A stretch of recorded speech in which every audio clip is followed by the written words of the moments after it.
Majority Report with Sam Cedar. The destiny of America is always safer in the hands of the people than in the conference rooms of any elite. Sam Cedar. They are unanimous in their hate for me, and I welcome their hatred. We must guard against the acquisition of unwarranted influence, whether sought or unsought, by the military-industrial complex. The Majority Report with Sam Cedar.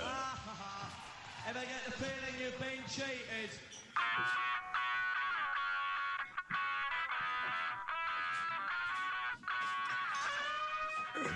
It is Thursday, June 25th, 2020. I'm Michael Brooks on a Michael Thursday. This is the 5-time award-winning Majority Report.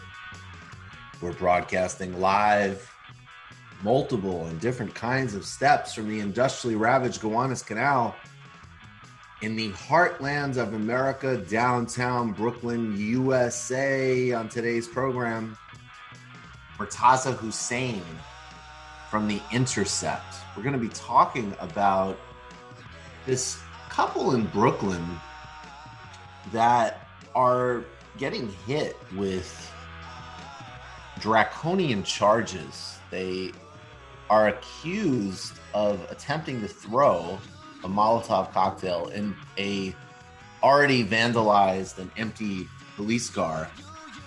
And the federal government is basically is charging them with something that gives them 45 years in prison. Murtaza's reporting connects this with a broader Trump administration attack or attempt to quote unquote dominate the streets. We'll be talking about that with Murtaza and civil liberties and the uprisings. 1.5 million more Americans have filed for unemployment. This is the 12th straight weekly drop, even as the coronavirus is soaring. Highest cases in the U.S. in a single day, 38,115 new infections. Mike Pence is on it, though. He's trying to assure anxious GOP senators nothing to worry about here, even as the administration does not want to do more testing. The explosion has to slow down, says a doctor at a Texas hospital as corona surges in that recklessly reopened state. Trump claims he will not follow a New Jersey quarantine order. He's not a civilian. Even as dozens of Secret Service agents are told to self-quarantine after the idiots rally in Oklahoma. And Mitch McConnell has confirmed Donald Trump's 200th judicial nominee. The court's getting packed with the extreme far right. Massive implications for voting rights, for labor, and for civil liberties and civil rights across the board. A couple of police officers fired in North Carolina. Video of them saying racial slurs. Trump's popularity is starting to drag Republican Senate candidates down. And a Trump judge, Naomi Rao's opinion, order to dismiss prosecution is dangerous and undemocratic. And this is in a case regarding dropping of the persecution of Michael Flynn. And more evidence of the systemic politicization of the Justice Department under Bill Barr. All that and much, much more, including Bill de Blasio. We're not seriously cutting NYPD or getting cops out of the schools, but he wants to have a Black Lives Matter mural in front of the Trump International. It's such a great, that would be a very, very fun and great piece of woke posturing if it was like the icing on the cake. Cutting NYPD by half, We're redesigning how the department works. We're taking guns out of the schools. We're doing all these other major systemic reforms. Then on top of it, we're acknowledging the Black Lives Matter movement and giving Trump an FU. But of course, de Blasio wants to skip all of that. Brendan, Matt, how are you guys doing? Oh, pretty good. Not bad, not bad. Not bad, not bad. Getting really hot. Yes. It's definitely like we're in the summer, man. Yeah, and I'm getting really hot about one of my favorite plays being appropriated by John Bolton. Yeah, this is I love it. So you guys, temperature is rising. Zero opening banter. We got to go make fun of Meghan McCain. Well, no problem. Guys, I just can't emphasize enough. John Bolton is a sociopath, and I've been reading. You can read this book online. Please don't buy John Bolton's book.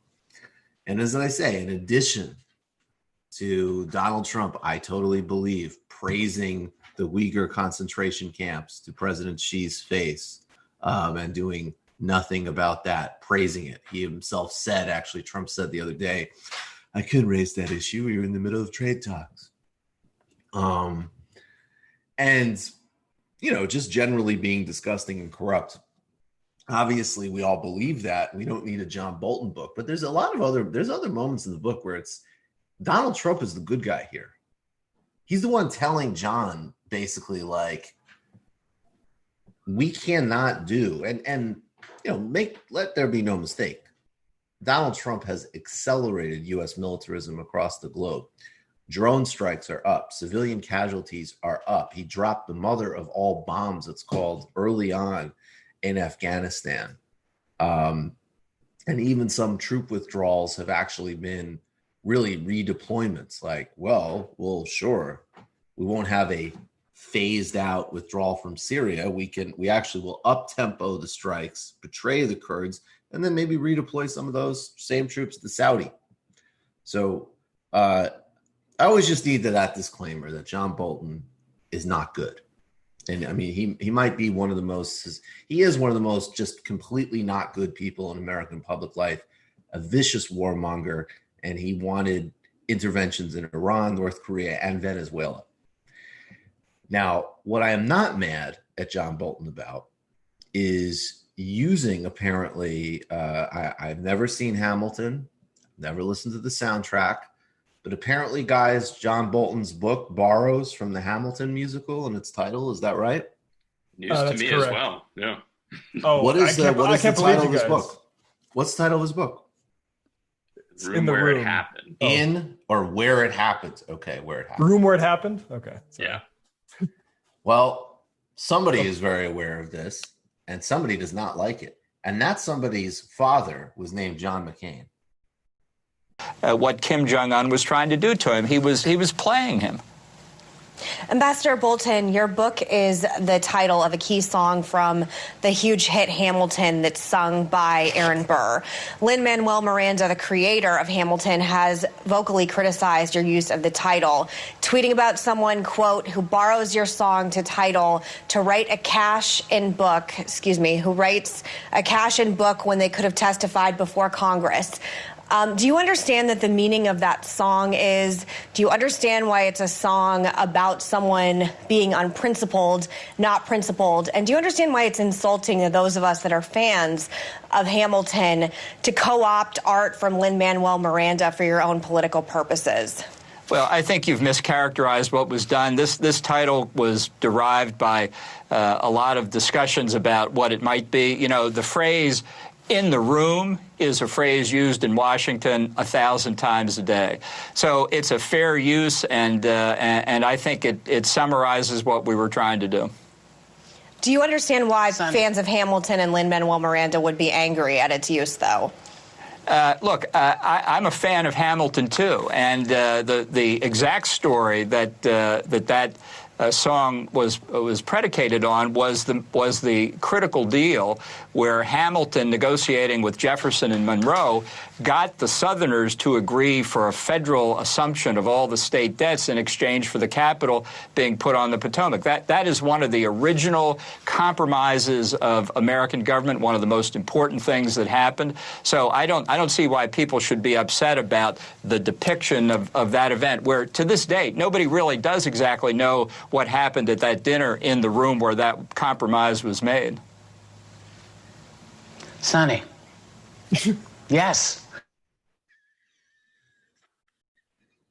Yeah, I mean, can we get a follow-up? John, I don't think you're taking Lin-Manuel's property rights in I mean, she's Hamilton's honestly, case. she's upset about, the intellectual property of Hamilton. By the way, I have to say, I mean, I don't know anything about Hamilton, or I mean, I know something about Hamilton, but I haven't watched or listened to it. But I mean, that part of what was confusing me was that phrase, like, in the room, is just like the quintessential Washington, like, right. I was in the room with the principal. Like, yeah, that is like the most. I'm surprised that hasn't been used in other DC memoirs. Yeah, and I'm surprised I'm coming down on Bolton's side. To be yeah, no, John Bolton. That is actually the most clean John Bolton win. I think actually a bigger problem is what Lin-Manuel did to how people understand Hamilton, which like not entirely great guy, and we shouldn't just mythologize him. For instance, I'm more worried about that than if John Bolton can cash in on Lin-Manuel's brilliant brain. Yeah, speaking of brains, it's such a great look into Meghan McCain's brain as well. Like this cultural appropriation by the other chicken hawk who's not her dad, basically. I don't even understand. I mean, that's just, I mean, but like Meghan McCain is really the best because, it's like in a conversation, like so many conversations that happen today. And actually, Brianna Joy Gray wrote a great piece about cultural appropriation in current affairs a couple years ago, where she really made very smart distinctions. But it's like, I basically could see Meghan McCain simultaneously like defending like, the one universal example that everybody who isn't a complete asshole, like her being like, I'm from Arizona. Why can't I wear Navajo headwear? Oh, like, I know it's a sacred ceremony to you, but maybe it's like, hey, I like to drink Jello shots. My dad actually, he helped dump, uranium on the reservations and on people like objected to it and such, but it was actually good for the casinos. So I'm going to wear a feather. And everybody would say, Meghan, you're being an absolute asshole. Please don't do that. But then she could take a concept that has already become so ludicrous in so many deployments and actually push it to the most incredible reaches, which is basically like, Mr. Bolton, you use the word beltway in your book. Did you know that Lin-Manuel Miranda also uses that in his play? Do you feel that you owe an apology to the fans of Hamilton? Yeah. John Lin. Yeah. There should never be another Hamilton bio written. That is his intellectual property. It's like, excuse me, professor, I know that you are doing like additional research and such on Hamilton, but a lot of us really liked Lin-Manuel Miranda's play. And so do you feel you're undermining that? That's what I love about Meghan McCain is she's very like front loaded. Like she knows what she's upset about. And so she kind of like hits you with a couple of like, that was stop avoiding the question. And but then it just sort of like stops. Like she doesn't know how to like complete it. So there's a lot of like front loading, and then it's just sort of like, so what would you, and you took his play and that was his intellectual property. And a lot of us are concerned. We're wondering why you did that. Why would you? The early momentum of what she's saying and her rage should be able to carry through any sort of follow-up too. Why did you do that to us? And it's funny the way she's like, John explains it once, and then she follows up like, but back to the matter at hand. What about the fans like me who are upset about this? What do you tell us? You literally get, and again, John Bolton is like notoriously like impatient, and like he's just awful. And it's just so funny that you could see him being like almost like that's as human as a totally inhuman threat to all sentient life is going to be, which is John Bolton.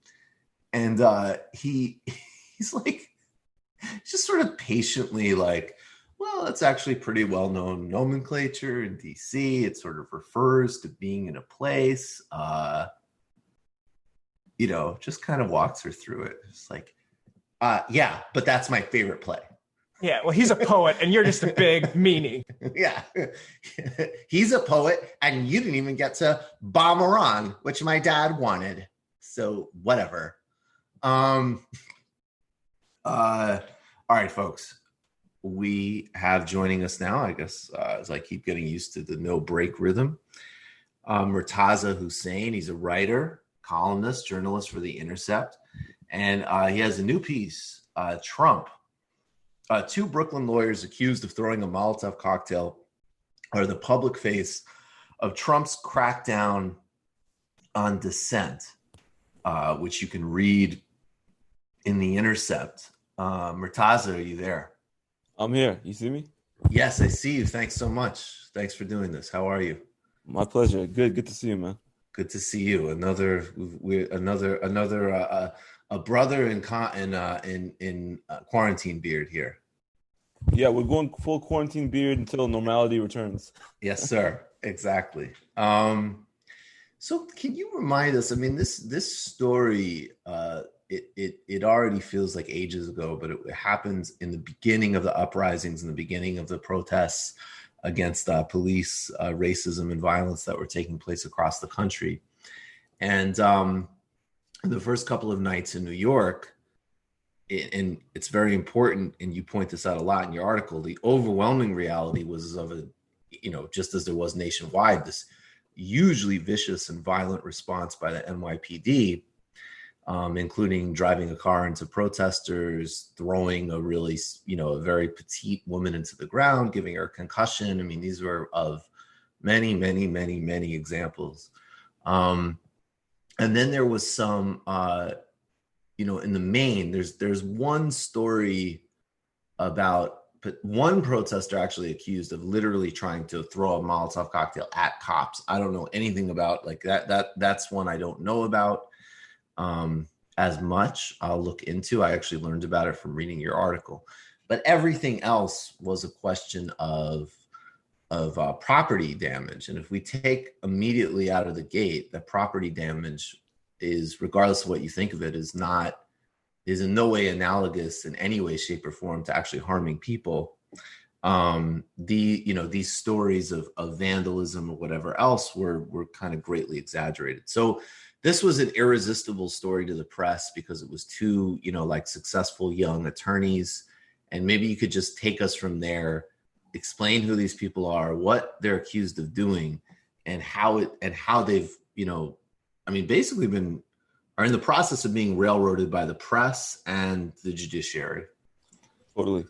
So, during those nights of unrest, as you mentioned, New York, there was all types of things going on, violence from the police, there was property damage, it was an unprecedented many years of circumstance. And so these two individuals, Aruj Rahman and Collinford Mattis, they're two lawyers in New York in their early 30s. And Collinford was a corporate lawyer in Manhattan, but he grew up in East New York. And Aruj Rahman is a public interest lawyer in the Bronx, doing housing rights in the Bronx. So on that night, allegedly, according to the government allegations, and their lawyers seem to have conceded this version of events, the two of them made a small incendiary, basically out of a beer bottle with some fuel in it, otherwise known as a Molotov cocktail. And in the Fort Greene section of Brooklyn, there were several police vehicles and other vehicles which were damaged that night. And one of these vehicles, which is already smashed, already abandoned during previous hours of unrest that night, the two of them, and this is said to be caught on camera, they went and they smashed the incendiary on the inside of the car, on the dashboard. and it sort of went off a little bit. It burned the dashboard, but the car did not ignite. And this is it. This is what they're accused of doing as per the criminal complaint. There was a vandalized, damaged car, which they did a little more vandalism against. And after being detained, very shortly after, because the NYPD observed this take place, they're now facing, and this is a very shocking part of this case, a minimum of 45 years in prison if convicted on the charges, and potentially life in prison.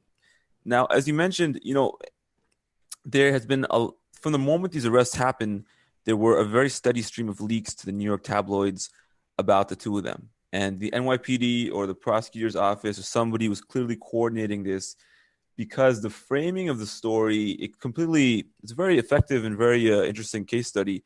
They completely reframed what happened in the story. Like, in one hand, it's a case of property damage, but it's being described almost as, first of all, these two privileged lawyers. Like, how could these lawyers do this thing? Like, who are these goofballs? They did this and that. There was a video of one of them speaking to a local independent news guy on the street before, talking about, police killings and reprisals against NYPD. And, I've noticed this effectively in people I know. Like, they did a very successful hit job on them. People were completely against them. Although when you objectively look at it, they're accused of a property crime. And the only real story here, in my opinion, is the insanely authoritarian government response to try to make an example out of people and send a message that no matter who you are, you can face the most vicious consequences of the justice system in the United States for the most minor, inconsequential act. And you also pointed out that, again, even her words, that Newsday presented these words as if she was, and again, it just makes no sense. Like, if this was actually her belief, I really doubt she would be foolish enough to say it to online and to a reporter. But they edited this video as if to say she was talking about actual violence against members of the NYPD.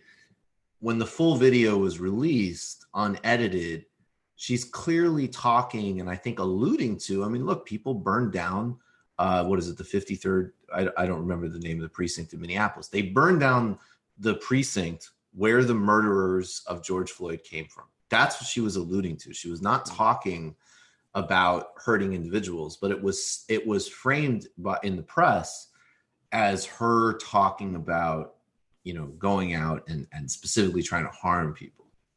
It was crazy because I saw that there was basically a 4-minute interview she did with someone on the street, an independent news outlet. And the New York Daily News clipped about 1 minute and 30 seconds of that and cut it together. And it makes it seem like she's talking about killing NYPD officers that night, the most provocative sort of framing of what she said. In reality, the full clip is saying something very different. And she's actually making a good point, which is that the police accused of killings, they get bail, for instance. They're eligible for bail. Why? No property is worth more than a human life, which everyone should be able to agree with. And, a dashboard is not worth more than a human life. But Derek Chauvin is eligible for bail. The people who killed Breonna Taylor are eligible for bail. But Collinford Mattis and Anuj Rahman... They get charged, right. Yeah. Collinford Mattis and Anuj Rahman, the government is fighting tooth and nail to deny them bail, which is unheard of, or almost unheard of, except in cases of terrorism or violent organized crime. It's very, very rare that the government will go such extreme lengths. And the message they're implicitly sending is that the destruction of this, the damage of this already damaged car is a more serious offense than killing an unarmed person, depending on the context. It's a very disturbing framing. And this whole episode has reminded me of that Malcolm X quote. It's almost a cliche, but it's absolutely true that, the news can really have you hating the wrong person in a certain circumstance, because the hit job has been so effective that, a lot of people just assume this framing because it was very provocative and very sensational. The actual facts of the case are one of extreme government overreach and authoritarianism. Well, I think and let's talk a little bit about why it was so, in general, with the speed of media propaganda amplified by social media, in general, people should just pause here, especially with something like this, because these narratives are going to be very consciously cultivated by prosecutors, by the Justice Department, and the press. But there's also this like lineage of radical chic, that old Tom Wolfe article about, like the New York intelligentsia, supporting the Black Panthers. And of course, like, look, there is, there is like a critique of a certain type of like very bougie, privileged person that is very drawn to like the aesthetics of radicalism. Like, no one's going to pretend that that's definitely real, and that's definitely very easy to critique and make fun of. But at the same time, there was a response to Wolf's piece written a couple years ago in the Huffington Post that was basically just like, this guy wasn't even supposed to be there. This was a private meeting, and it was really about getting, again, like political activists, in this case, the Black Panthers, who are also being railroaded by the federal government for their activism on similar issues, in fact, to get them actual material resources. And then, the hit jobs that came out in the press were to just sort of like make a mockery of the whole thing, including like the core actual issues that are at stake. And I think that the fact that they could just zero in on, look at their attorneys, like they're successful, like that's it. What more do you need to know? Was very easy, to kind of like Tucker Carlson resentment politics almost. I'm so glad you brought up that Tom Wolfe article, because it's exactly, they're clearly trying to press that button in people's memory. Like, look at these privileged jerks. They had everything, and they threw it all away for this aesthetics of this moment, and so forth. And I mean, you could say that maybe there's a bit of truth to that, in the sense that, in the video of Miss Rahman, she was very dressed for the occasion. Right. Maybe not what you'd wear if you really were doing this. And maybe there's a critique of that. But, that issue is so minuscule compared to the broader issue now, which is the, a potential lifetime in prison for a very objectively small act, or a minimum of 45 years in prison, and the chilling threat that sends to anyone. A lot of cars were damaged that night in New York. A lot worse things happened that night on all sides than that. But the government has chosen to elevate this particular incident to the federal level. Politicians have been talking about Trump's son, Marco Rubio. They chose to elevate this in a very specific way. I think, number one, because they would like to revive that sort of thread that Tom Wolfe identified of radical chic, of which towards there's a lot of rightly or wrongly class resentment or other resentment.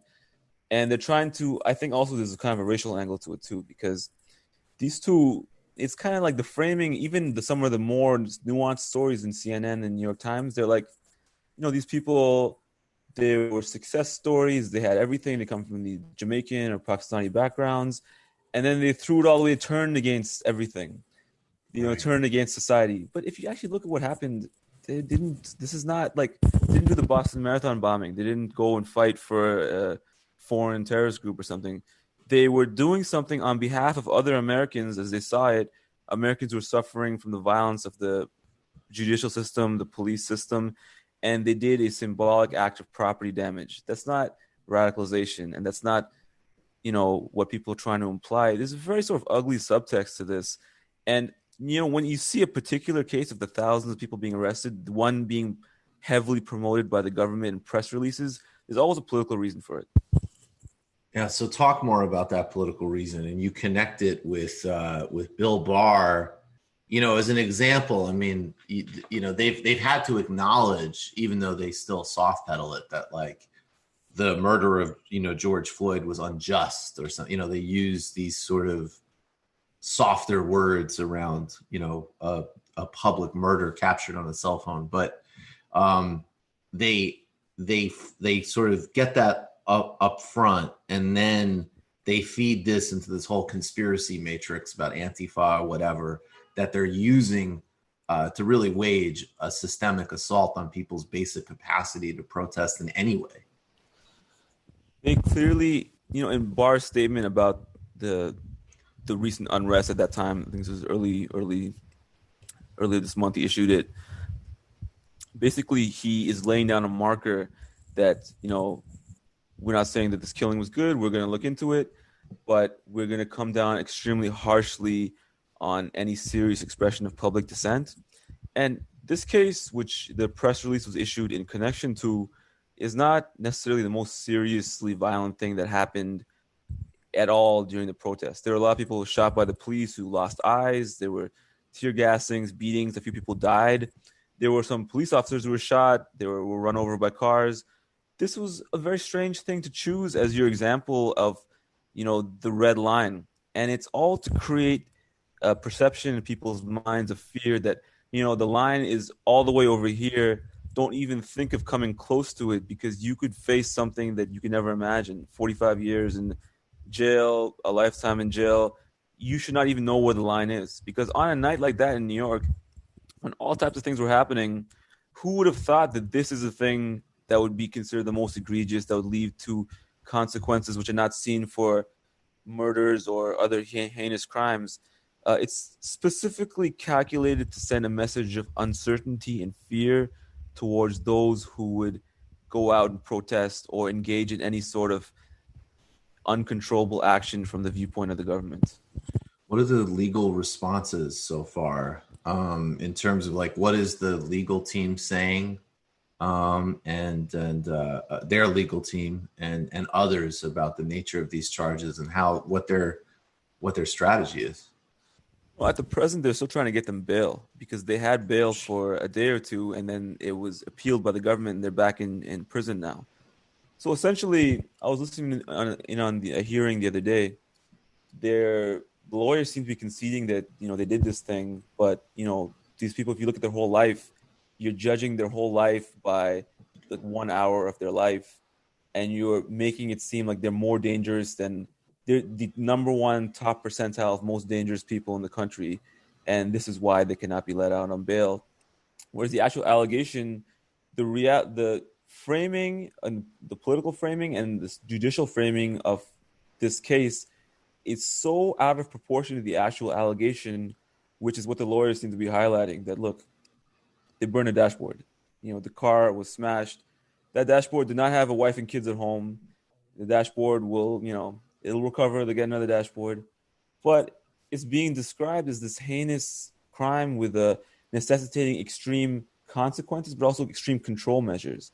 And, when you're in that position, when you're in prison and they're loading more and more charges onto you, bootstrapping more and more charges, and also you're, not even getting bail, it sends a message to you in there too. The Overton window is moved that, if I'm looking at 45 years, I'm already freaked out by being in MDC and solitary for all these days.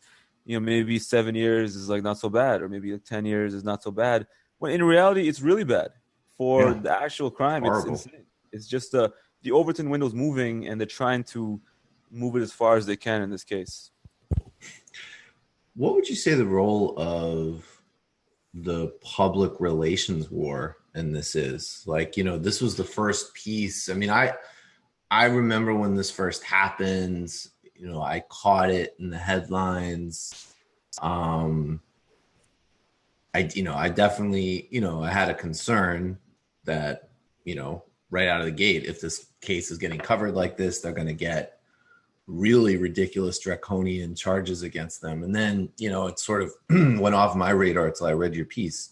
And I think that the sort of public relations job so far on them has been really brutal and really effective. And so I'm wondering from, in the kind of broader strategy around fighting against these charges, not again, because first,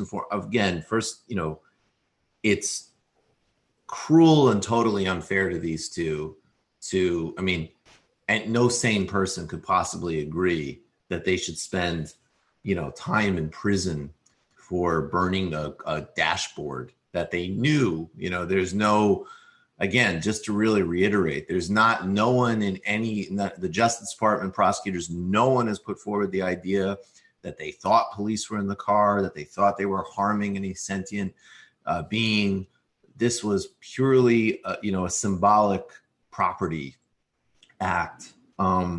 And then, yeah, that secondly, as you're saying, this is a huge, I mean, if you've been in any type of real protest environment like these protests have been, you know that the logic of these things, like, you know, that the charges can that this will have a chilling effect, as you say. So is there a sense around them that part of this fight back needs to happen with basically like public PR and communication?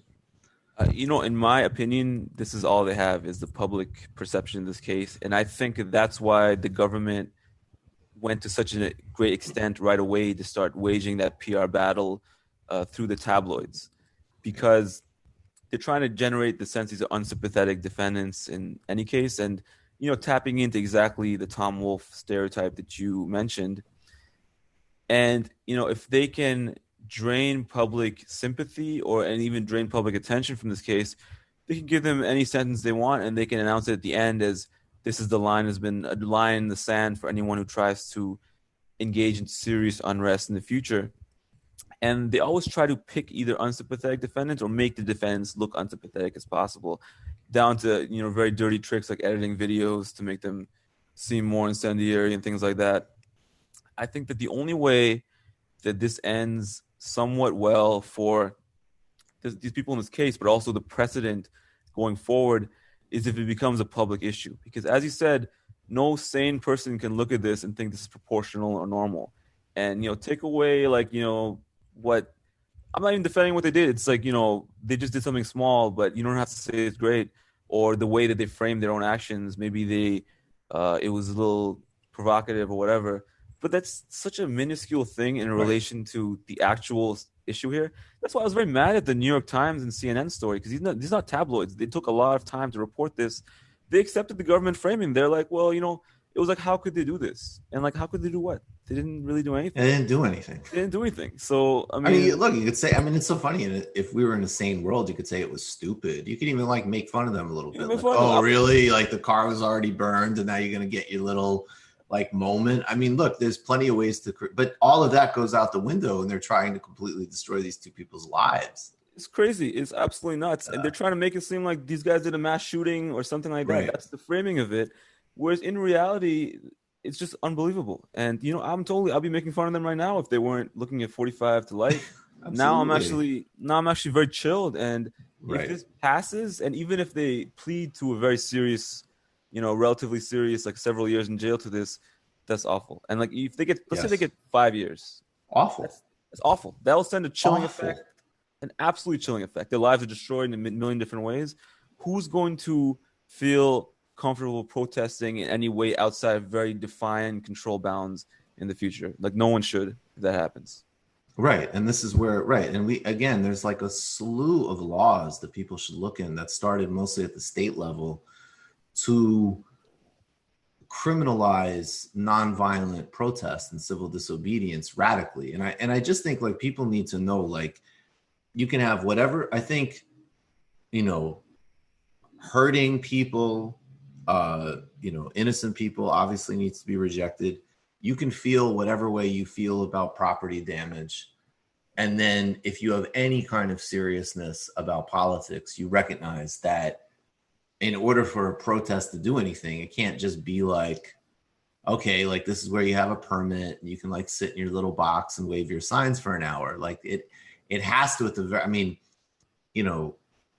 the capacity for direct action, for civil disobedience, for walking on a street, these things that are all technically whatever, they're getting seriously criminalized, including there was an effort in some states to try to give immunity for people that, as an example, drive their cars through protesters, which we've been seeing. So this is the parallel of that and what they're trying to do here. They didn't say like, hey, that's a little silly, go do 20 hours of community service or whatever. Right. No, it's like this case is so serious. And if, the elevation of this at all levels of the government, the politicization, the extent they're going, the effort they're putting into prosecuting this, very small property damage incident, it's very telling. And I think that if they do lay down this marker, the only protest a lot of people are going to feel comfortable doing, given the present alignment of power, is exactly what you said. Go stand in the box with the sign, and your permit ends at 4:30, and then you go home, which does not necessarily not have utility, but it's not a threat or it does not alarm people in power the way that an uncontrolled civil disturbance does, which entails sometimes property damage or other forms of disruption. So, if this happens, it's going to be a disaster, and people need to pay attention in this case because the government is trying to signal, the Trump administration signaling to their base that, we are going to show you, you think we're not strong, we can't crack down on dissent, watch this. And, it's going to be culturally satisfying to you on multiple levels too. And we're going to show you that we're going to deal with these people and who they are and so forth. So there needs to be a corresponding effort to look at it from the other side. Otherwise, they're going to be granted a very great political victory, which they're trying to achieve. And the consequences legally will be long lasting. Well, then let's, in the last couple of minutes, really make that case, right? That okay, so this specific action it's not, it's nothing that deserves even a day in jail. All right. You could say it's stupid. You can make fun of it. You could say you need a little, whatever, do a couple hours of community service, or you could say nothing, but no jail time for scorching the dashboard of an already destroyed car with no people anywhere nearby. This is no jail time. So setting that aside, let's also look at the whole context of two people who actually have, worked their way up. They've actually risen in the sort of, career and class system at a time when that's an extremely difficult thing to do. One of them obviously is committed sort of generally through practicing public interest law.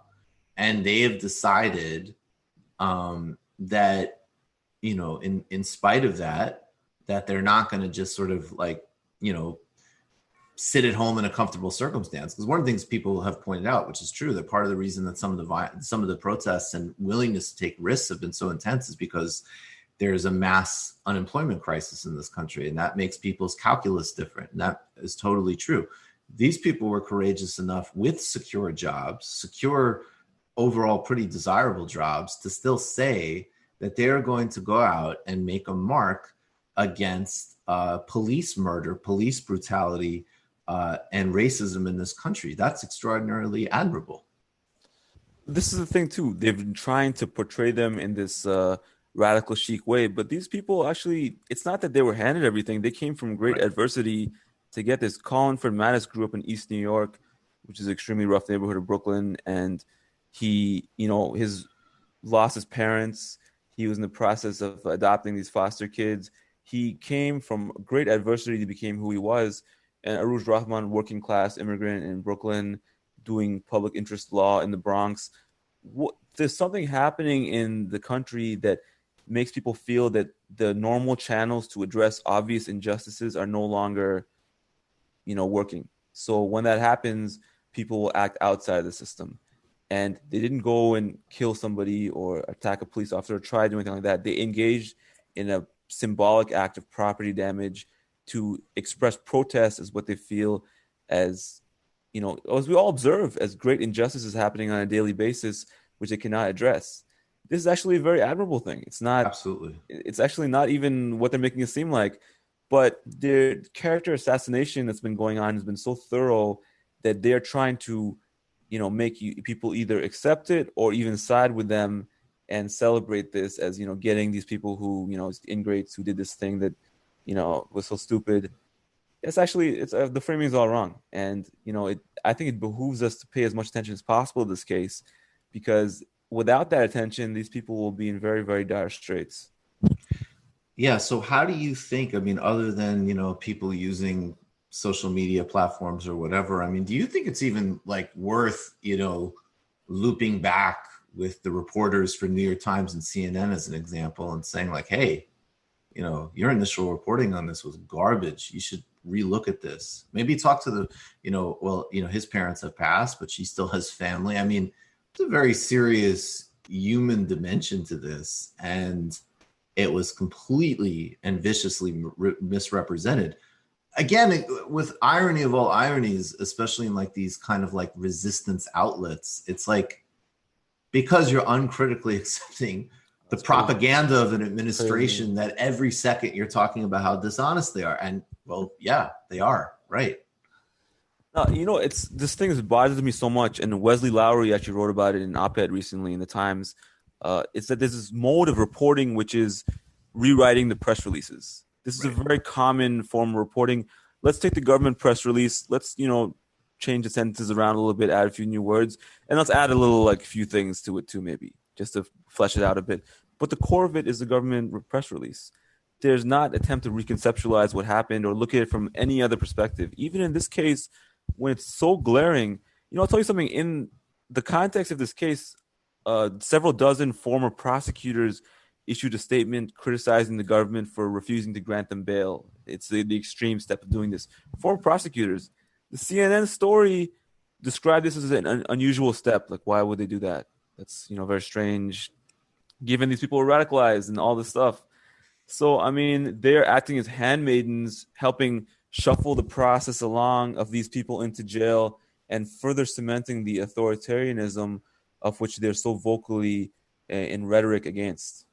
Right. But then it's like, right. And that's what that's what people loathe about them. It's like, how many think pieces? Oh, Trump called Acosta a jerk. Let's write 50 pieces about that. Oh, they're trying to railroad two young people who, whatever, did something silly in the overall context of fighting a fight that's absolutely righteous. Let's go along with having their lives destroyed. Honestly, I'm pretty cynical. I was shocked by this reporting. Yeah. I was unbelievably shocked. The tabloids, whatever, they're tabloids. But the fact that it was uncritically accepted at every level of the press, pretty much, is shocking. It's just people, speaking out independently who are saying something different about it on social media, or people politically, some small independent outlets like the Intercept. But generally speaking, and this conversation we're having now, without this, there will be only one narrative, which is objectively insane.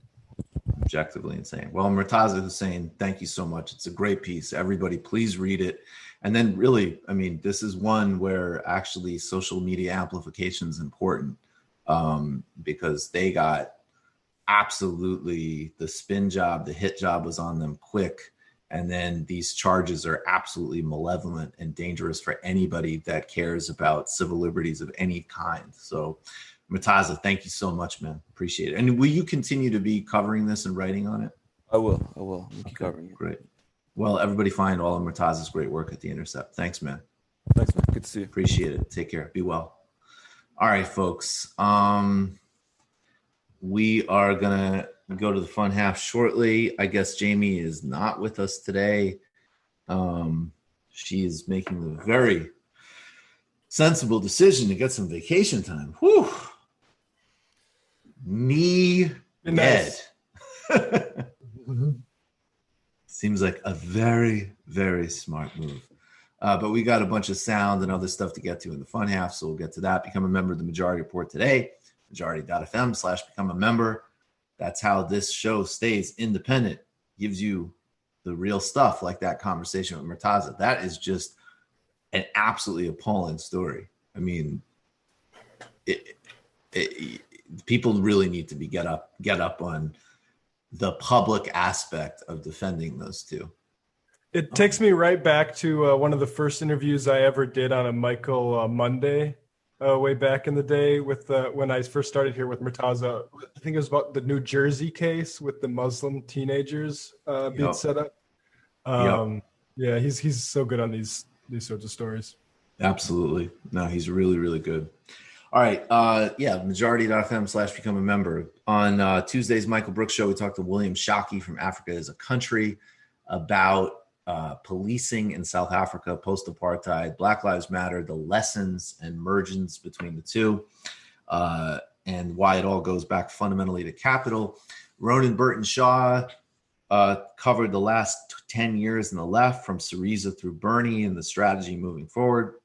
In the postgame, we debunked Cato, talked about the difficulty of analyzing and really just dealing with China across the board, and I sort of responded to to some silliness that I caught online, but overall had a much more important conversation about that much more important topic. So go to patreon.com/TMBS. This Sunday, Joanna Wiest is talking about the future of trans rights on top of this very good Supreme Court decision, but also how, basically without robust labor protections, there's still going to be enormous discriminatory potential. So we're talking about that. Patreon.com/TMBS. Subscribe and get a whole bunch of great videos at Michael Brooks Show on YouTube. At TMBS.fm, our store is back up. We have shirts. We have all sorts of stuff, union made. Buy it and go to Red Emma's and get Against the Web, Cosmopolitan, Answer New Right. And you know what? I'll do the whole thing. Subscribe to Jacobin YouTube. It's a great channel. And watch Weekends with Anna Kasparian and myself. This last one we just did with Sean Jacobs was great. Before that, Shama Sawant. Really, really happy with what we're doing. Make sure you go over there and subscribe. Matt, Literary Hangover, what's cooking? Yeah, last night I hit the high seas of the North Atlantic again in Assassin's Creed Rogue and listened to the first couple chapters of this book here, The Many-Headed Hydra, Sailors, Slaves, Commoners, and the Hidden History of the Revolutionary Atlantic. It's one of my favorite books. Peter Linebaugh and Marcus Rediker, two great historians, collaborated on it. Came out in 2000. It's basically about how, like, the labor power that created the transatlantic, basically the slave trade. But it also goes into like the disciplining of the, say, multicultural and multi-ethnic crews that powered those ships. And, that's where you hear a lot of like anti-corporal punishment, resistance and things like this. So like it's sort of capitalism before capitalism, the transatlantic trade. So very interesting book. And so I'm going to be big into pirates on twitch.tv/literary hangover for probably the next month or so. That sounds absolutely great. I love it. Bringing a little bit of class to Twitch. Check out the Antifada, check out the Nomiki show, and we will see you guys in the fun half.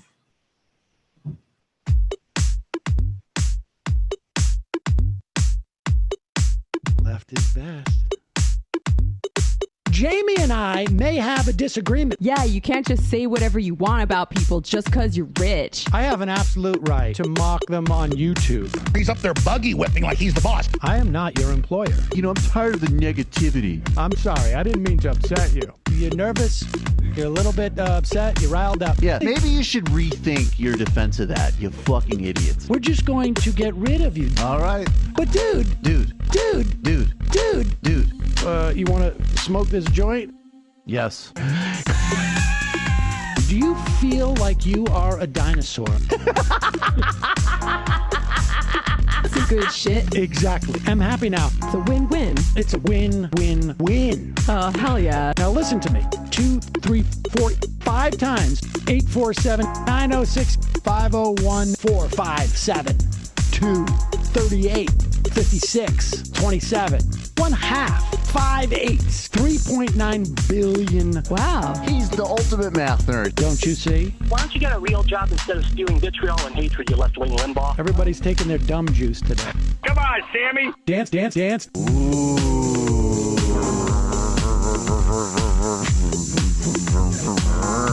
Rand Paul. I had my first post-coital scene with a woman. I'm hoping to add more moves to my repertoire. All I have is the dip and the swirl. Fine, we can double dip. Yes, this is a perfect moment. No. Wait, what? You make under $1 million a year. You're scum. You're nothing. Excuse me? Fuck you, you fucking liberal elite. I think you belong in jail. Thank you for saying that, Sam. You're a horrible, despicable person. All right, gonna take a quick break. I want to take a moment to talk to some of the libertarians out there. Take whatever vehicle you want to drive to the library. What you're talking about is jibber jabber. Classic. I'm feeling more chill already. Good. Donald Trump can kiss all of our asses. Hey, Sam. Hey, Andy. You guys ready to do some evil? Hitler was such an idiot. That guy might be a Nazi. Agree. No. Death to America. You. Yes. Wow. Wow, that's weird. No way! Unbelievable. This guy's got a really good hook. Throw our hands up. Ooh. Wow. But Sam, I gotta get off. No worries. Let's. I want to just flesh this out a little bit. I mean, look, it's a free speech issue. If you don't like me... Hey, shut up! Thank you for calling into the Majority Report. Sam will be with you shortly. Welcome to the fun half. Michael Brooks here, along with Matt Leck and Brendan Finn. Let's actually get to some more sound. I just don't. Where's my sound sheet? Hold on.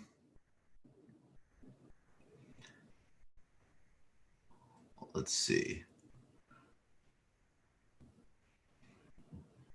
Let's start with this is important stuff. I really keep emphasizing you got to follow Bill Barr. And to the extent that this administration and the Republican Party generally really does have a very strong authoritarian impulse that absolutely transcends and includes Donald Trump and his own particular, psychopathologies and issues or whatever. You got to look at Bill Barr. You got to look at his views on the unitary executive. You got to look at his role in Iran-Contra, and you got to look at his role as a political agent of the Trump White House. Yeah, the authoritarian impulse is one thing, but the institutional memory is entirely different. Exactly. So let's watch. This is an interesting clip. This is Donald Ayer, who was Deputy Attorney General under George H.W. Bush. This is a House Judiciary Committee on political interference. I think this is inspired. This was another one of these kind of dramatic events that was in everybody's attention for a couple of hours practically, and now has already sort of receded. But the firing of the Southern District, the head of the Southern District, Berman, outside of normal channels, there, and basically just saying like he had resigned. He came out, said on Twitter, "No, I haven't. I obviously will step down when there's a proper replacement, but I have absolutely not asked for my resignation, and my investigations, which include, I believe, people like Rudy Giuliani, are going to be ongoing." This led, this among many things led to a lot of correct public concern about what's going on with the Justice Department and this hearing at the Judiciary Committee. This is the former Deputy AG Ayer, and he's talking about how Bill Barr is essentially using the Justice Department to support the Trump 2020 campaign. Preventing information from coming out and otherwise essentially putting the president beyond the law. The second thing he's doing, and this has accelerated this spring, is getting involved in a very political way, essentially in using the Justice Department to support the president's campaign. And comments he's made about opening up the country, that the activities in Lafayette Square. The most serious problem here that I'm concerned about is his accelerating recitation of this narrative about, I don't know what you call it, Obamagate or deep state conspiracy or whatever it is. The thing that we were hearing from Ranking Member Jordan earlier, he is using the fact that he has his own investigation going on as a basis for supposed facts to assert that these things are true. Number one, I don't believe they're true, but more importantly, that is a totally improper misuse of the Department of Justice. Even if those facts were true, it would be a violation of the Justice Department rules to be reporting to the public on things that he's supposedly finding in that investigation. And if you look at my written submitted testimony, you will see just a very concise chronicle of the number of times he has gone on television to make, and on the radio, to make these assertions in detail about these things that are going on. In fact, one of the ones that I had to chuckle about was on Sunday with Maria Bartiromo. He actually said that he was surprised that the public doesn't seem to be paying attention to the things that he's been saying about these outrageous things that have been uncovered. He doesn't understand why people aren't paying enough attention to his reports on the Durham investigation. Well, that is gross violation of the Justice Department's policies, even if the facts were true, which I frankly think they clearly are not. So we have a real problem here, and the drumbeat of his misbehavior is accelerating as we... This matters. This is the point that you can discard. And I know I'm speaking. One of the things that's good about this show is we're speaking to many different parts of the audience. So there's obviously a contingent of this show that is I'm sure very concerned about everything that Trump is doing, including things that probably I'm not that concerned about. I don't care about his tweets. I don't care about, any number of things. And I think at times that the overheat of rhetoric with Donald Trump was not strategic, and it distracted from a systemic understanding of the Republican Party itself, the conditions that led to Trump, and also this flattening can cheapen things. If you're talking about Donald Trump as a jerk to some reporter in the same breath as he's trying to destroy DACA or putting children in cages, that's a really problematic thing, because you're taking gross core human rights abuses and equating it with his manners. And the only reason I'm sort of relitigating this is because just as there's also a bunch of people who've gotten very used to, well, if kind of the resistance types don't like it or it's procedural, then I'm not necessarily interested. And it on some level, certainly the press, certainly some focus, of the mainstream media is, again, way disproportionate to that relative to the healthcare crisis in this country, as an example. But this is the type of procedural stuff that you have to understand is, and the Murtaza interview, I think, illustrated it. This is the authoritarian tendency that is going to block the capacity of, first of all, just living in a properly open society, which everybody should support. And I'm going to keep hitting those drum beats on freedom of assembly, freedom of speech, right to privacy, all this stuff. That stuff actually matters. And if you have interest in any type of mass mobilization against racism, against police violence, for labor, for healthcare, for ecology, it doesn't matter. This stuff connects, and it is threatened by this administration, and the impunity of it matters. These are core civil liberties things. So I get why people's eyes glaze over at some of these. And then there was all of the drama of Russiagate, all of this stuff.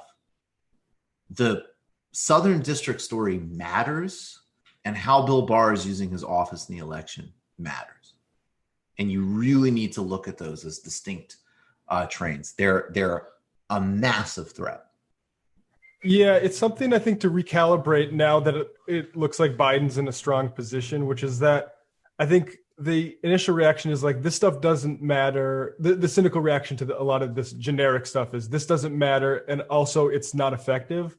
But actually, it turned out to be extremely effective for Biden in the primary, and it looks like it might be effective for him in the general. So the lesson is going to be learned that we can make it all about these individual personalities. And it reminds me of the stuff we've been talking about in Pakistan on TMBS recently with TLW.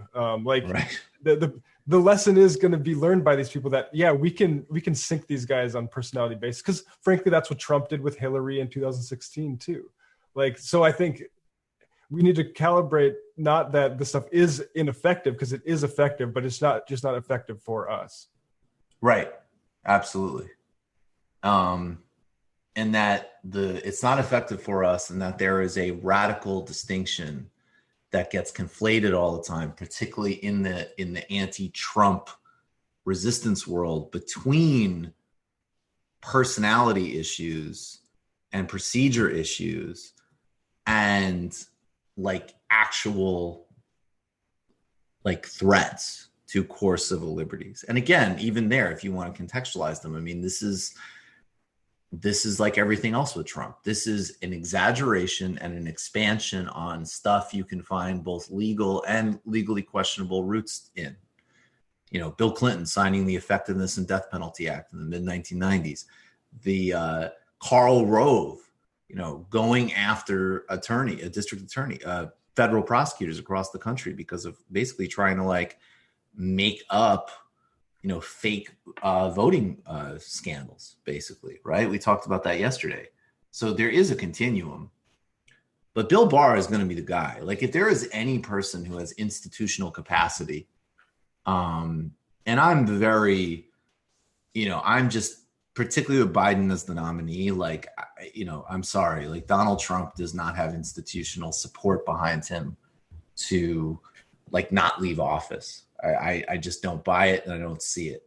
But if there is one person who I think would be willing to, you know, file the case or use his office to make the claim and say, you know, yeah, the president's insane nonsense about 3 million people voting that shouldn't have voted. It's true. And we're filing an injunction.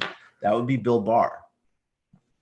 And, you know, he's very capable. I mean, that's the thing. He really is one of the only, you know, I would say him and Pompeo are the parts of the administration who they're fully on board. They're not doing this kind of, you know, I mean, I'm sure look, I think everybody badmouths Trump behind his back. I have no doubt because he's Trump and he's ridiculous. But they're not, the core policy aims here, I think not only that they're on board with, they're basically shaping. And they have institutional capacity. They know what they're doing. And, you know, huge swath of domestic and foreign policy. So that stuff and that hearing and the former deputy AG there, that really matters. And that needs to be seriously attended to. 1.5 million Americans have filed for unemployment. And I'm going to quote now from TPN. Now it says actually 1.48 million Americans seek jobless aid, a 12th straight weekly drop, even as the virus threat intensifies. Continuing claims, which lags initial jobless claims data by 1 week, totaled 19.52 million in the week ending June 13th, down from 20.29 million in the week ending June 6th. Consensus expectations were for 20 million continuing claims. So, I mean, look, the bottom line here is that we are still in the midst of a deep job crisis. And this also happens at the same time that yesterday, this is in the Washington Post, new corona cases in the U.S. soar to the highest level in a single day total. Across the United States, 38,115 new infections were reported, 38,115 infections reported by health departments on Wednesday, surpassing the single day record. Texas, Florida, and California led the way, with all three states reporting more than 5,000 cases apiece.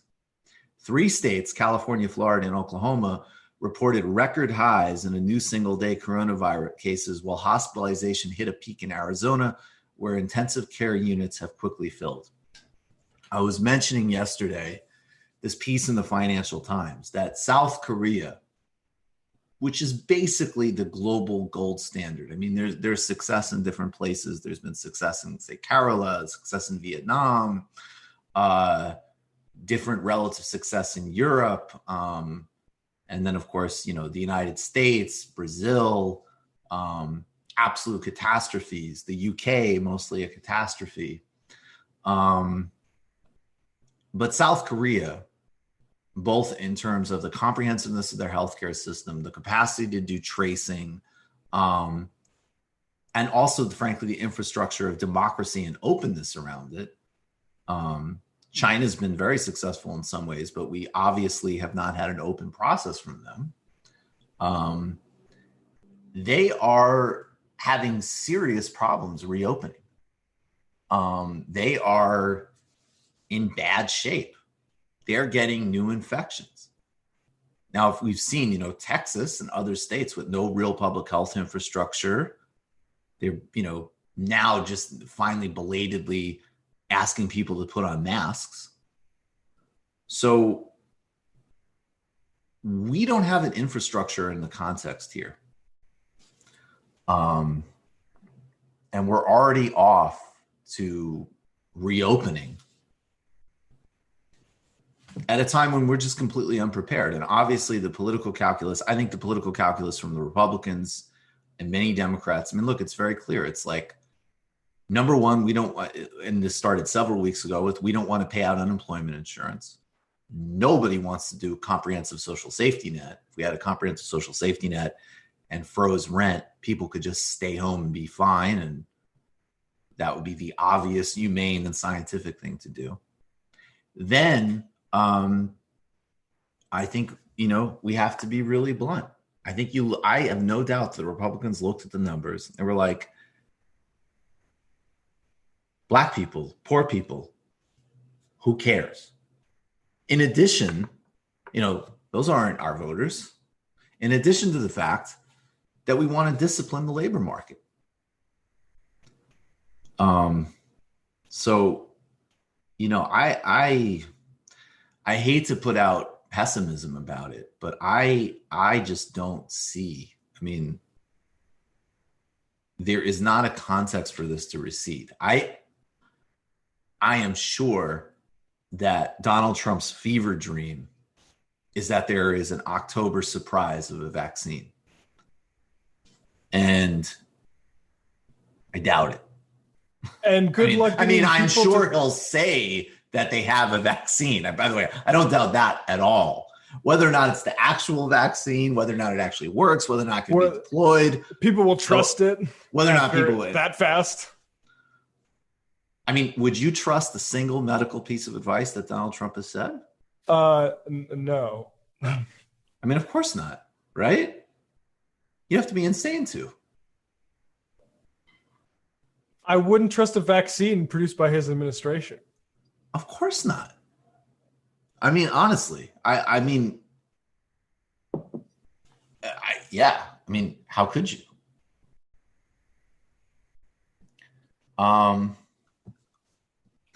Let's talk about the Democrats for a few minutes.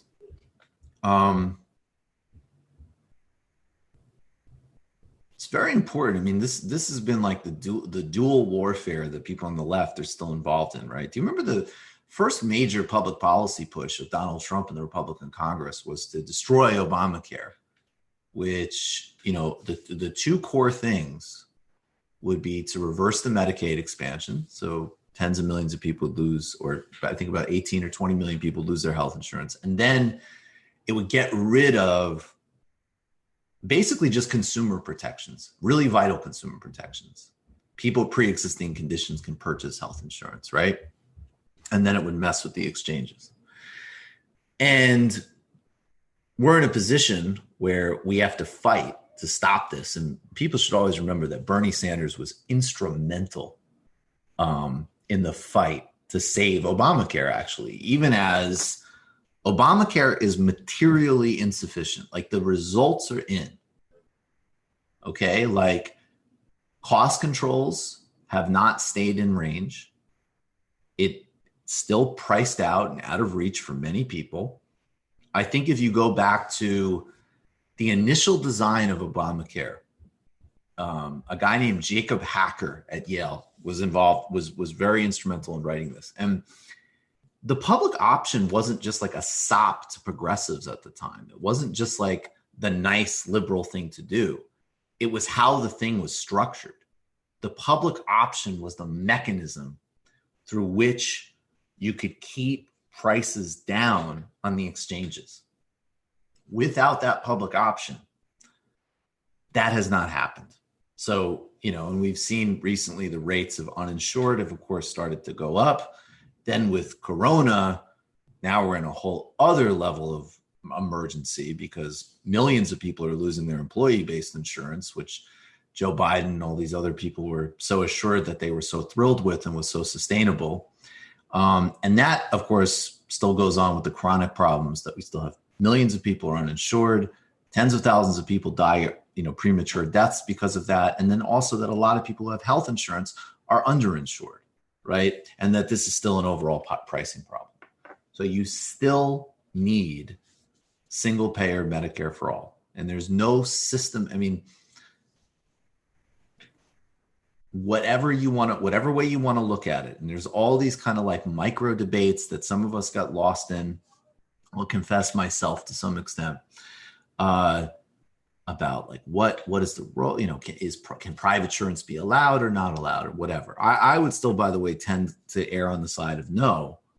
But the truth of the matter is that you are already having those arguments in American context is so out of the ballpark relative to what has been done in the countries that provide the best healthcare, however they've done it, right?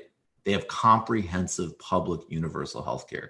South Korea, France, the United Kingdom, even Canada, not as robust, doesn't score as well, radically better than the United States. If you want to save lives, if you want to be able to basically have any type of comprehensive strategy to respond to a pandemic, you need to have single payer universal healthcare. The government needs to provide every single human being with healthcare, full stop. That struggle, that clarity cannot go away. And, the Biden position has been on one hand to just recklessly and foolishly, and I mean, quite honestly, he is, a right-wing, third-way Democrat, very cozy with insurance industry and other corporate interests. They don't want this. And it's very clear that they don't want this. I mean, they don't want it also for strategic reasons, right? We use that example of the auto industry, that if the auto industry was just concerned about costs, they would support single payer, but they're not. They want to be able to use taking people's healthcare away as a way to threaten labor. And that's also another amazing benefit of single payer would be that it would seriously empower people to labor organize, which is, of course, ultimately the only way of reviving any sort of systemic left challenge in this country is serious labor organization. On the other hand, Biden has definitely said we need to have the public option. We need to, at the very least, get back to, the progressive version of 2009. We need to beef up subsidies. We need a public option. And, look, that certainly creates a clear contrast with Trump and the Republicans, which is destroy everything. And Trump has these rhetorical moments. Even the beginning of COVID, he was kind of talking about covering everybody again. It never happens. Don't be loosey with the football. Right-wing populism is absolute bullshit. Here's Nancy Pelosi outlining the Democrats' 2020 healthcare strategy. We will, under the rule, we will go to the Rules Committee to make this legislation in order. Tomorrow they'll do their brief to take down the Affordable Care Act, and they remove all even semblance of reality when they say, we're on her one on TV yesterday, we're all for the benefit of a pre-existing condition not being an obstacle to health insurance and health care. We're all for that. Oh, really? Then get off the case, or tell the president to get off the case. But nonetheless, that's tomorrow. On Monday, this important legislation will come to the floor of the House. So she wants a very narrow fight, and it's an accurate fight. There's no doubt the Republicans will try again, and they will certainly, they tried hard in 2017, in the beginning of 2017. Then they wanted to, they suffered a defeat, and this is not something you want to be campaigning on an election year, to take away people's pre-existing coverage. If they come back into power in 2021, They will 100% go for it. And they'll also go after Medicare, Social Security, and Medicaid. I'm not entirely convinced, though, frankly, that under a Biden presidency, Medicare and Social Security aren't under threat. People need to be ready and organized to fight on those in any scenario. We need to be real about that. But this is another one of these dilemmas, because from a left perspective, and also to use her language, from a reality perspective, infinitely more needs to be done on healthcare. Obviously, there needs to be single payer coverage for everybody to deal with the health crisis we're in, let alone the health crisis that we've already more slowly been in even before COVID. On the other hand, again, with the election that they want to fight and the voters they want to appeal to, they want to build a base out of the suburbs. This could be effective. It's crazy to me. It could be extremely effective to have that small nibbly fight. But I mean, she can barely speak at this point. Like the aid, Shahid tweeted out and said, like, how can anybody pretend like this is the best San Francisco can do?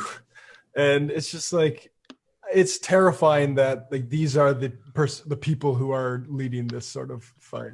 And, terrifying. Like, they're entirely untrustworthy and like increasingly like apparently incompetent. Like it used to be where I don't know if this is just like the democratization of media, but like Pelosi's reputation for competence really like that it's really disappeared over the past like, I don't know, 2 years. I mean, since they got the House back. Totally. And this is the same argument they made to get the House. It's just the same playbook over. That's all they want. And it's like you said, it's incredibly narrow and it might work, but like, just to know, like with the results that we have had on Tuesday and that we're hoping for, as these results roll in, I think everyone really needs to turn their attention to Shahid and like really start pushing for that campaign. Yeah, I gave him $99. If you can in any way help Shahid Buttar, it's an enormous uphill battle, but you could not imagine. I don't even know what that comparison would be. I mean, that would be like going from, like, I don't know. I don't even know, like a broken bicycle to a Ferrari. Like, the level of representation that San Francisco would have in Congress, unless you're a tech oligarch, then you'll have a way less of a good time with Shahid Buttar in office. But it's like, he is great relative to Pelosi. He also would just be a great congressman. Maybe really should see, like, he's got serious and real leadership potential. Yeah, 100%. Yeah. And just serious commitment. He's a great candidate. And yeah, you guys are right. Look. The other thing I was going to say is like, okay, so it might be a long shot this cycle, and who knows how long Pelosi is going to stick around anyway. But the organizing potential, like if you're in his district, be a part of that, because he's a once in a lifetime candidate. We have a bunch of new, exciting members of the squad. I think Shahid, he would definitely be the one I'd be most excited about. Yeah, Definitely. I think it was AOC in her interview with Sam was describing like, putting progressives in these deep blue safe districts and like how that creates a crack in sort of the, establishment of the Democratic Party. Yeah, Pelosi's the Kraken. Yeah. Or Pelosi's the establishment Kraken. Yeah, and I actually think, and again, this is why I always say, like, Dustin Gostal and I were talking about Sherrod Brown, like the corollary actually really needs to be to start competing in competitive districts, but with a different playbook built on economic populism. But yeah, that's the other part of it, is just taking these pincers. Yeah, and look, Jamal Bowman over Elliot Engel, that's an insane upgrade. That is an incredible result. Mondare over Nita Lowey. Yeah, Mondare over Lita. Yeah, these are huge. On the other hand, I will actually say the one. Well, let me just keep going on the positive front. And then obviously AOC had this like CNBC anchor. That was ridiculous. So that was very nice to see her crush it. And we've got these ones coming up. We've got Andrew Romanoff. That's very important for him over Hickenlooper. We've talked about Shahid Buttar, Perlman taking on Debbie Wasserman Schultz. She's running a really energetic campaign. And of course, Debbie Wasserman Schultz is another, establishment poison. Unfortunately, I really supported Seaman. God, I can never forget. I can never remember. Semmelise Lopez. I thought was a great candidate. And she had real backing. I mean, Bernie and AOC endorsed her. Her background, how she came up, and her work as a housing advocate, to me, was like that. I mean, that was just another very exciting candidate. And we got, Richie Torres. I mean, it was better because there was a nightmare scenario in that district. There was actually a possibility of like an anti-gay reactionary slipping through because of vote splitting and name recognition. So of course it's great he didn't win, but Torres, I'm really skeptical about, and his record in the city council is not great, particularly on issues like policing. And the irony is that Jose Serrano is a really good congressman. Jose Serrano, who retired because he had Parkinson's, unfortunately. I just want to note, he was a fierce advocate, did a lot of anti-poverty work, was a great advocate of his district in the Bronx, was also instrumental in a number of real issues around human rights in Puerto Rico. He invited Hugo Chavez to visit his district when Chavez, visited the UN.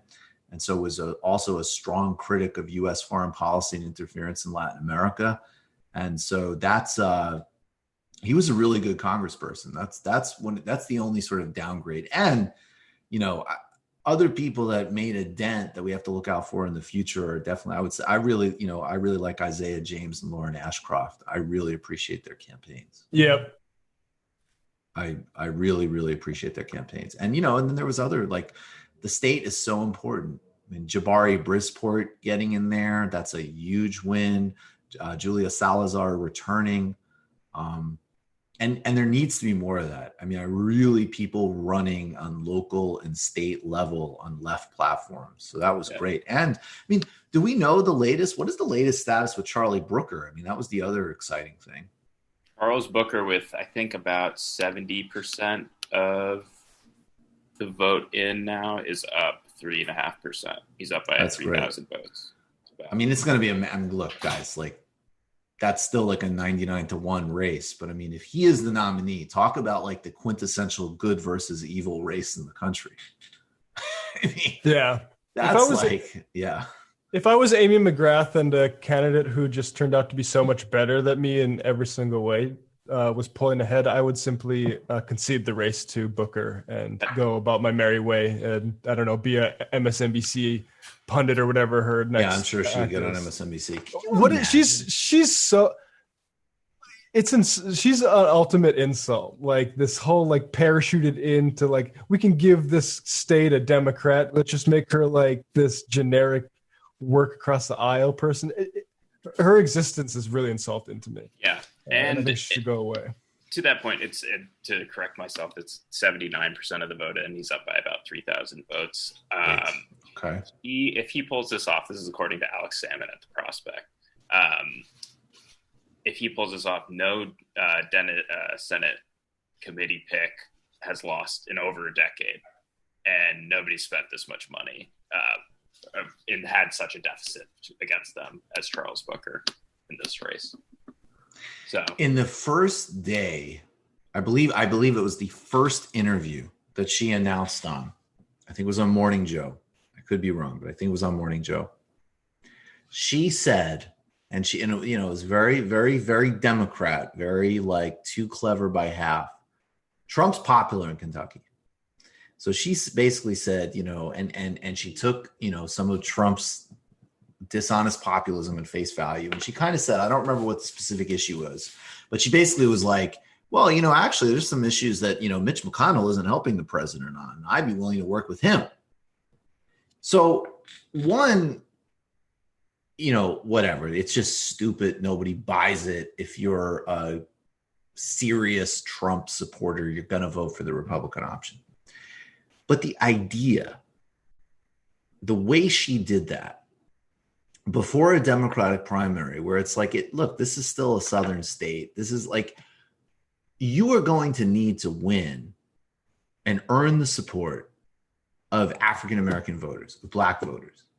And you, in your first major media appearance, are talking about building alliance with this racist president that is like a core voting concern. So it's like and of course she had nothing to say about the strikes that were going on of any substance. I mean, she just doesn't have, she was not connected to the Kentucky populist tradition, which is a really important political tradition that, needs to be revived. She had nothing, serious on labor, nothing serious on race. It was just the most vacuous, poll-tested bullshit, which began with that enormous, like the first interview. Imagine where we'd be if we didn't have to waste, if the people, Kentucky politics didn't have to waste so much time finding out that she's an empty suit with a whole bunch of money behind her, and could have just got behind Booker immediately and made a serious challenge against McConnell. And like that dynamic, I don't know who McGrath is, but like, I don't trust these corporate candidates to not like be fine with that outcome. Like, I'll be the one who beats McConnell or nobody will. Right. No, I mean, but look, he ran an incredible primary and it looks like he's winning. Yeah, you can't snow. So these are, this is actually a very, very positive signal. I mean, this is great. Right. Even in, voting suppressed Kentucky, the people could reject something so artificial for something authentic. Exactly. And I mean, and what was interesting, and I, now because again, you always can't, what is a social media phenomenon, what's really happening, but he really started to pop on social media a couple of weeks ago. And it was definitely, he was out on the streets. He was talking about, he embraced the movements, and that was a major part of propelling him. And I think obviously also just day in and day out, seeing that obviously he's just a much better candidate with way more leadership potential. That stuff comes through as well. Years ago in Bolivia, one of the things that helped, one of the sort of prime examples of, this is in like the late aughts, there was water privatization in Cochabamba in Bolivia. And it was so ruthless that people were not allowed to collect rainwater from their own roofs. Was one of the stories that came out at the time. Brazil is in the middle of an extraordinary crisis, a multitude of crises. It's devastated by Corona. And of course, Jair Bolsonaro has accelerated it. He's embraced every type of conspiracy theory. He's pushed reopening. He's been even unclear about his own status. And like everywhere else, it's hitting the poor, it's hitting the periphery. President Lula, former president, actually said that Bolsonaro was being genocidal a couple of weeks ago. And that's true, particularly when you factor in indigenous people. On top of all of this, the real reason behind the political warfare against the Workers' Party, behind the political imprisonment of Lula, the installing of Bolsonaro, which was backed by the Wall Street Journal and backed by Wall Street, that austerity agenda that kicked in as soon as President Dilma was removed in office by an illegitimate impeachment process, that continues. And Brazil has just passed a bill that will lead the way to privatizing its water utilities. I'm going to quote from AFP briefly. The Brazilian Senate passed a bill Wednesday paving the way for privatized state-owned water and sanitation companies and attract more private investment. And I'll quote now. I should have given this before. I have a quote, if I can pull up, from Brian Mayer, basically saying that like this has been something that they have been trying to do for a while.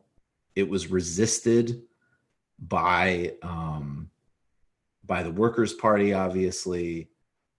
There's a lot of interest in this from companies like Coke and their water subsidiary Nestle. I'll quote now from Brian Muir.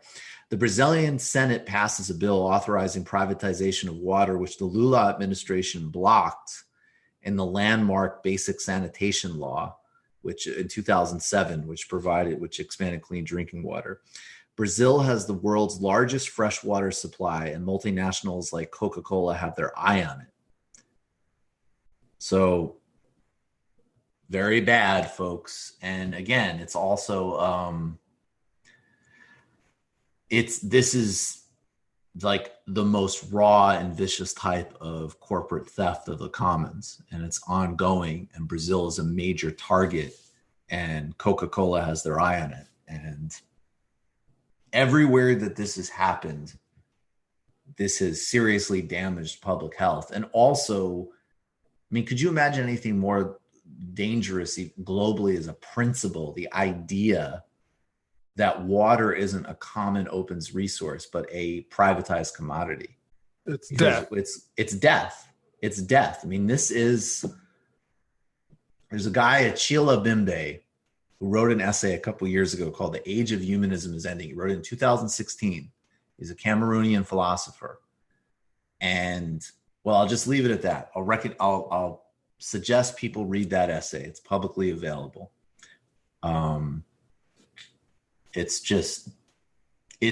It's absolutely disgusting in and of itself, but it also it points to, you know, very, very dangerous global trends. And South Africa played around with this, deeply harmful. There's municipalities in the United States that do this. Look up the Cochabamba example. And now in the midst of being devastated by Corona and a years-long, fight to implement austerity and reverse all of the incredible successes of the Workers' Party, like under Lula eliminating hunger, this is where Brazil finds itself today. Did you guys have a different thoughts on water privatization? Well, I drink a lot of Coca-Cola, so I'm okay with it. So. Yeah, you got it. It's the thing that scares me more than anything else. I don't like talking about it, honestly. I feel you. Incredibly terrifying. Like selling water rights at the heads of rivers is like something that I constantly get terrified over. It's absolutely it talk about baseline things. I mean, if we can't figure that out, where the hell are we going? Let's see. All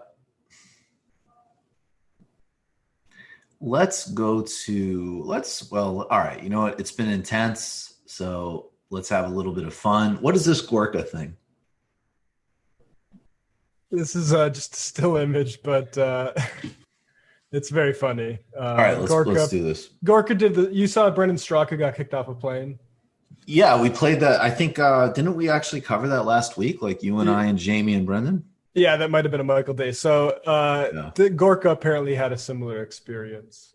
Okay, so is this like a Twitter? Okay, let's get this up on screen here. So Sebastian Gorka, he's such. You know what I love is just this picture of him. Like everybody else is just like, okay, thank God we can go out a little bit. Maybe let's have a little bit of a meal. You know, it's the summer. It's DC. It's hot as hell. Let's get on a shorts and a t-shirt. Let's get some air. And he is, I am dressed for battle. Yeah. So at Justin, the legs are not tapered well. At Justin Pellegri tweeted this out, and he says, Seb Gorka, former Trump administration official, had dinner tonight on 14th Street in D.C. He did not wear a mask. He demanded a print menu, even though D.C. restaurants require menus online right now. He got in, and I've experienced that in Rhode Island. He got into an altercation with a patron. He was, by all accounts, rude, and then he stormed out without his mask. I'm leaving. Excuse me, you want to put a mask over the future voice of America? I think not. I think not.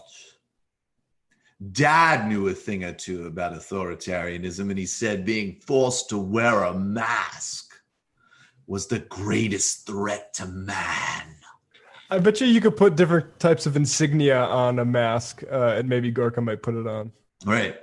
Exactly.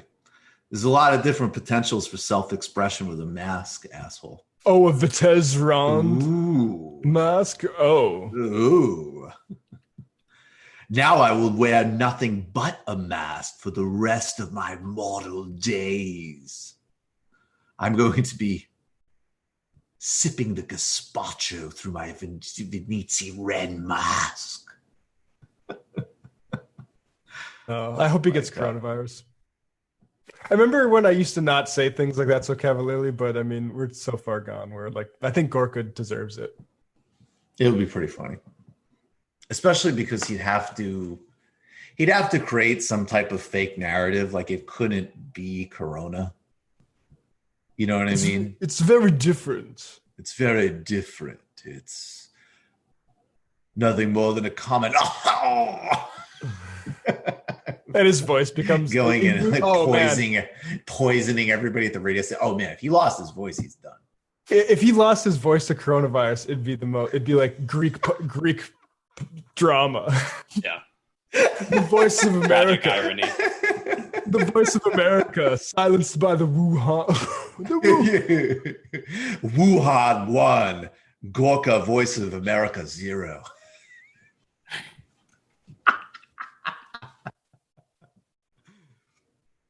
Hi there, Sebastian Gorka here, with a little word about fish oil. Grab my relief factor. It's raspy Gorka. Keep listening. Keep letting me be voice of America. Do you suffer from back pain? I suffer from a pain that is truly indescribable. Yeah, none of his BS cures will be able to save his voice. Oh yeah, where's the fish oil for your corona voice? That's so stupid. If it's like the China Daily, it's just like Western jackass buffoon loses voice. After leaving a restaurant. Demonizes China, loses voice in result. Just like, oh my God. That's actually really funny. There's no audio of Trump talking about not quarantining. What is this? This is CNBC. Trump will not follow New Jersey coronavirus quarantine order. He's not a civilian, says the White House. All right, no, I guess there's no sound of it, but just like contemplate. So it's been reported that the Secret Service guys, the poor Secret Service agents who accompanied him to this sad, failed, low turnout rally in Oklahoma, they're going to have to quarantine. So, Trump was up there without a mask, bullshitting, blah, blah, blah. And now he's going back, I guess, to his golf course in Bedminster. And the normal protocol would be that this guy would quarantine himself. White House said on Wednesday that President Donald Trump will not change his plan to travel to New Jersey this weekend, despite a new order by the governor requiring visitors who have been to states with high numbers of coronaviruses to quarantine for 14 days. The president of the United States is not a civilian, White House spokesperson Judd Deere said when asked about Trump's compliance with the quarantine order, given his travel Tuesday to Arizona, which has seen a rise in the rate of its COVID-19 cases. Anyone who's in close proximity to him, including staff, guests, and the press, are tested for COVID-19 and confirmed to be negative. I don't believe that. So, yeah, basically, fuck you, New Jersey. There isn't really anything more to it, right? And it's not even the only thing that could be framed as like I can't follow all the standard protocols because of the nature of my job. It's just like, no, not doing it. There's also the conspiracy theory that like I can't. Why would I do that? Because I already had it at first because I got it from Bolsonaro. And I just didn't. I can't. You know, if this guy with his obesity has survived coronavirus, he's gonna live to 150. I mean, like, Jesus Christ.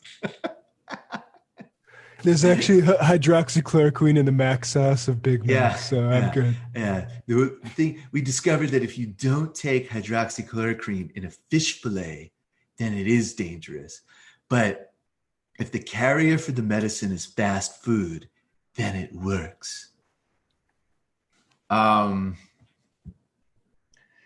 Carlson, we made the point many times that this guy has incredible capacity as a propagandist. And there has been times where, because so few actual issues are covered on cable news to do with working class issues, with general issues of declining fortunes, deindustrialization, and that Carlson, because he will speak to those things and then spin them, and I want to be really clear, not only in xenophobic and racist directions, which he undoubtedly does, but also in ways that, again, reveal that this right-wing populism thing can never actually fundamentally lead anywhere. Because these guys are not saying, okay, what can we correlate all of these declining prospects with?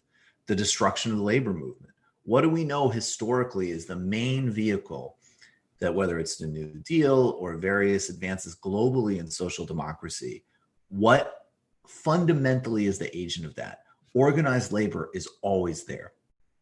And you don't ever hear Steve Bannon and Tucker Carlson or any of these people talking about that. And incidentally, their project of bigotry and division is antithetical to building that movement capacity, which definitionally is broad, multiracial, and multi-identity, because the working class is, in fact, that. And, you know, now he has an opportunity to play to a deranged base with the Black Lives Matter protests, but it really underscores his inability to effectively carry out the propaganda beyond that base, right? And so here he is, basically just talking a bunch of nonsense about the protests. And this is interesting. This is another very interesting right-wing trope.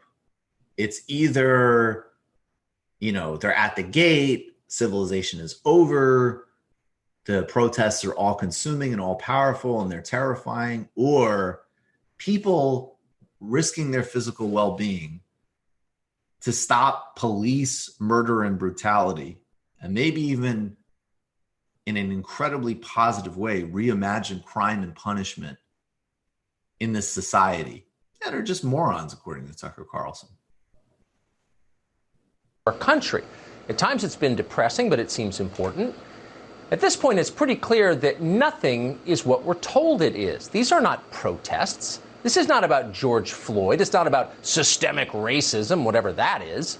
America is not a racist country. You are not a bad person for living here. These are definitely not protesters. They're not even rioters.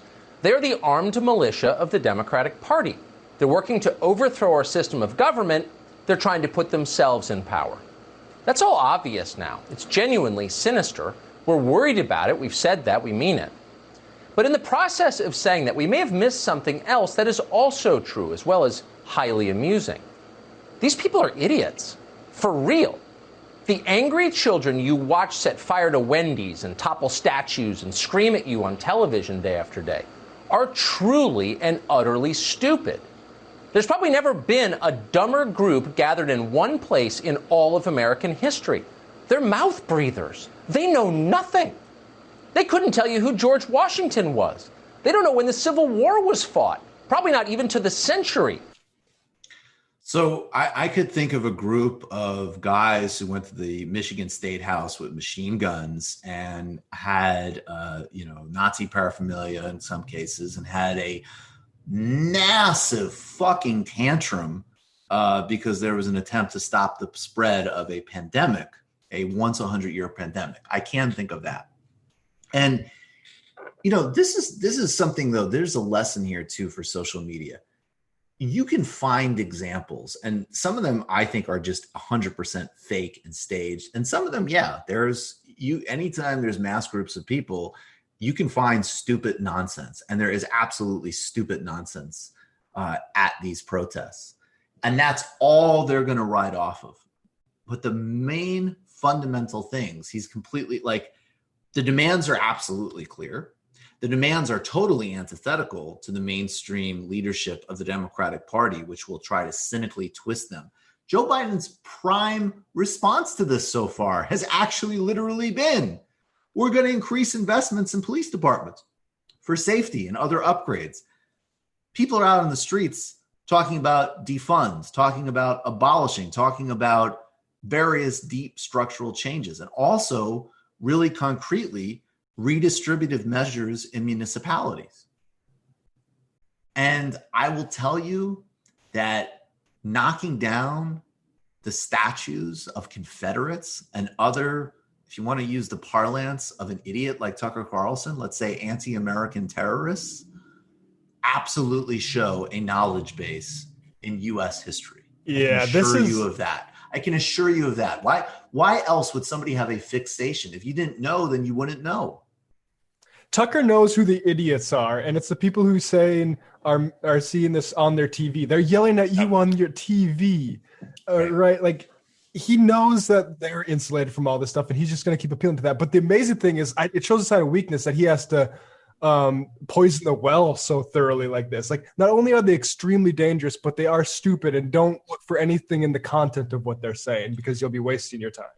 Exactly. And let's take random examples of somebody saying something dumb or doing something dumb, and this is the other thing, he is going to zero in on the human resources, sort of discourse. And there's a great piece in the Bellows that's actually written by a friend of show, a friend of MR and friend of TMBS. Damn it! I wish I could find this. But it's an incredible critique. It's called something. I think the title is "I'm Black and Afraid of White Fragility," and it's a critique of that book that is making the rounds. I'm Black and I'm Afraid of White Fragility by Cedric Michael Simmons. And his example, he says some of really, really important points about D'Angelo's book,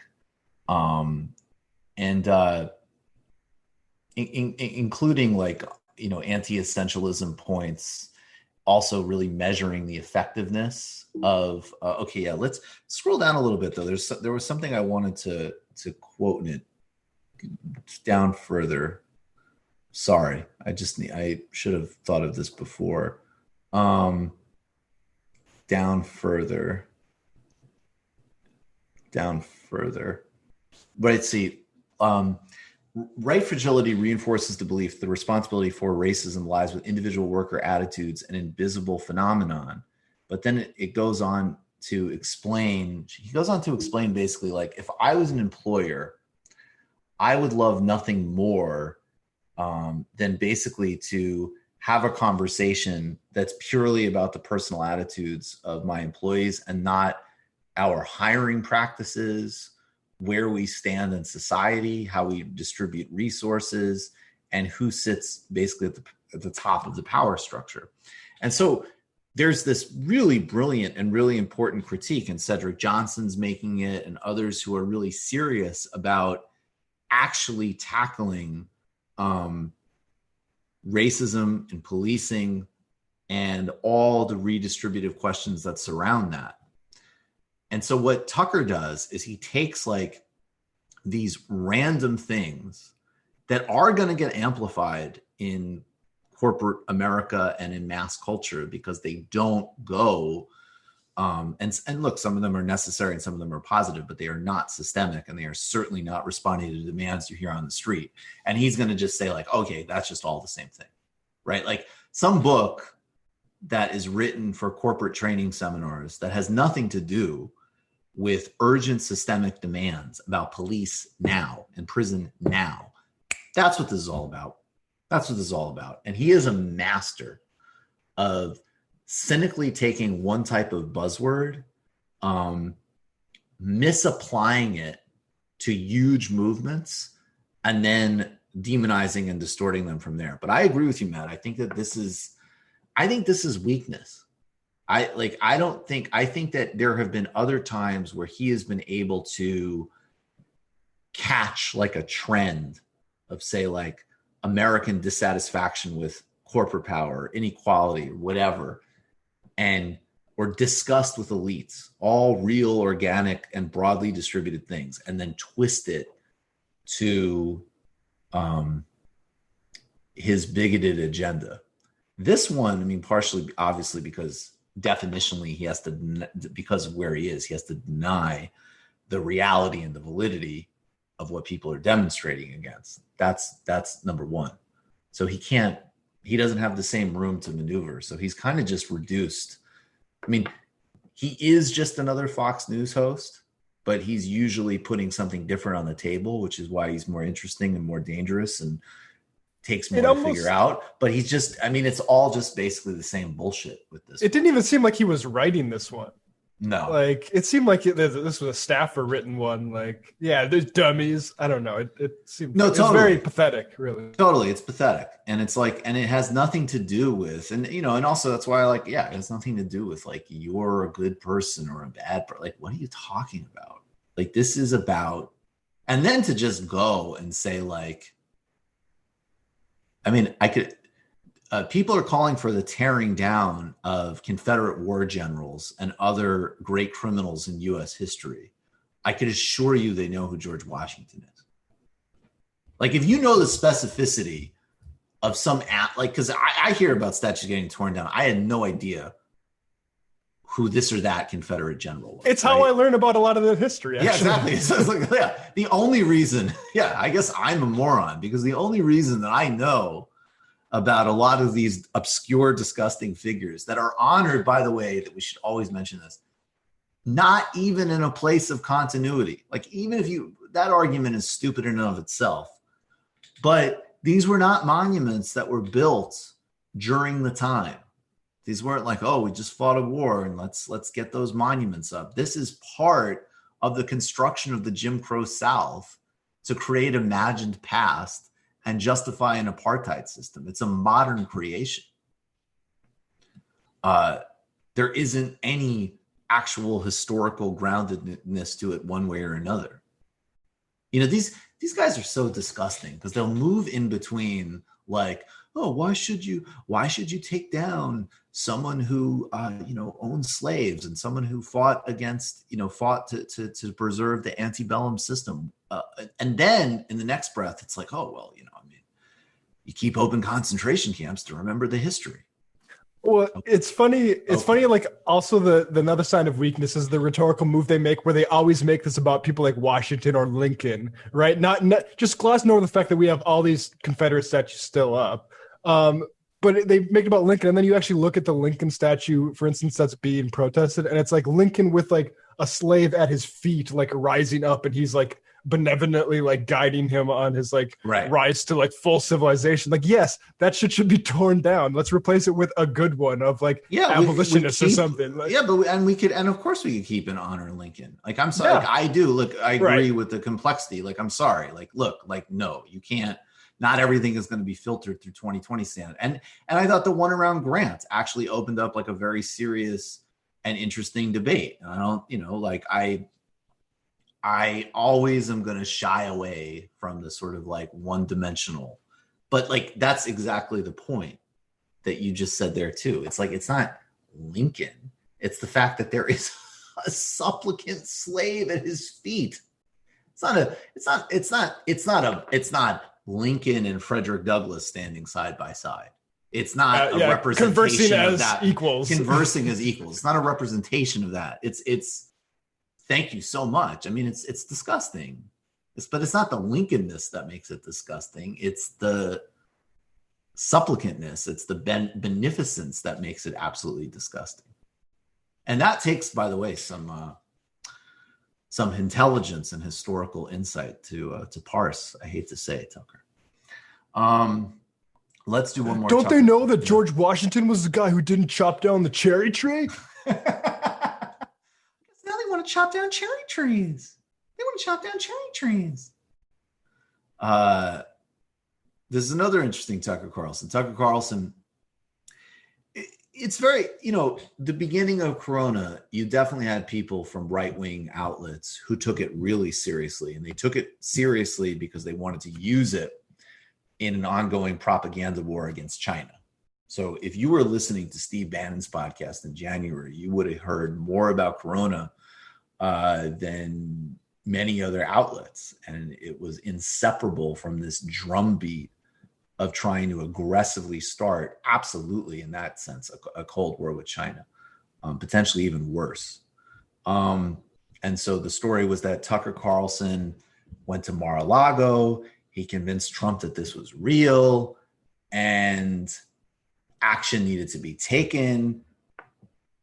It's good that he said that. Again, though, the reporting, it's giving Tucker way too much credit. I mean, the definitive piece on Trump and COVID is Edward Luce's piece in the Financial Times.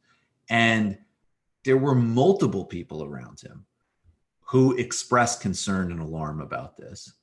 Jared didn't want to react to it because it might be bad for the stock market. And of course, you all know what Trump was most interested in listening to in terms of personal, in terms of the advice. Oh, this is really serious, but Jared says it might be bad for the stock market. So I think we know which way I'm going to go on that.